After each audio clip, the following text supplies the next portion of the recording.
মানে অনলাইনে যে হ্যারাসমেন্ট হয়, মানে মেয়েরা ছেলেরা সবাই ভিকটিমস অফ হ্যারাসমেন্ট, তুমি হয়তো বা বলেছিলে এটা যে মানে ডিজিটাল এডুকেশন যদি করা হয়, যে শেখানো হয় যে আচ্ছা ঠিক আছে নিজেকে ঠিকঠাক মতো কীভাবে রাখা যায়, মানে ওই যে হ্যাকিংও তো অনেক হয়, কিন্তু আমাদের বোঝা হচ্ছে ঠিক আছে সিস্টেমগুলো হ্যাকিং, রিপোর্টিং কীভাবে হয়, রিপোর্টিংয়ের সিস্টেম হয়তো বা করতে লাগবে, তবে কমিউনিটি ডেস্ক যদি করা যায় তো হয়তো বা যদি এলাকায় যদি কিছু ঘটে তাহলে ওখানে এলাকার মানুষরাই ওইভাবে জিনিসটাকে ম্যানেজ করতে পারবে। ওইভাবে যদি লোকালি জিনিসটাকে একটু ঠিকঠাক করা যায়, তবে ছোটবেলা থেকে বাচ্চাদেরকে শেখানো যায় যে কি ঠিক কি সঠিক কি ভুল, তাহলে জিনিসটা অনেক কমে আসে সবকিছু একসাথে যদি করা হয়।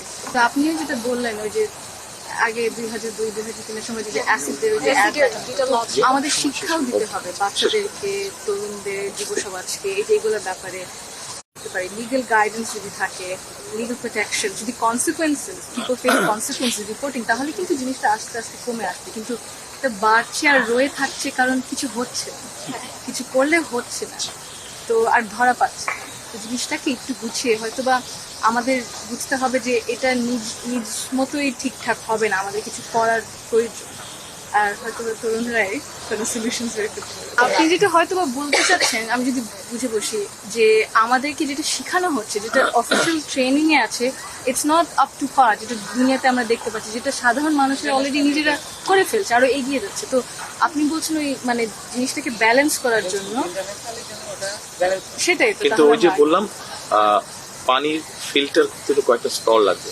আমাদের ওই স্তরগুলো পার হতে হবে। আমরা হুট করে এখানে জাম দিতে পারবো না, অতটুকু জায়গায় আমরা জাম দিতে পারবো, আমাদেরকে হেঁটে হেঁটে কাছে গিয়ে জাম করতে হবে বা হেঁটে হেঁটে তো এই স্টেজটা আমাদের পার হতে হবে। আমরা পিছিয়ে গিয়েছি, বাট আমরা যদি প্ল্যান করে কাজ করি ইনশাল্লাহ আমরা ফেলতে পারবো।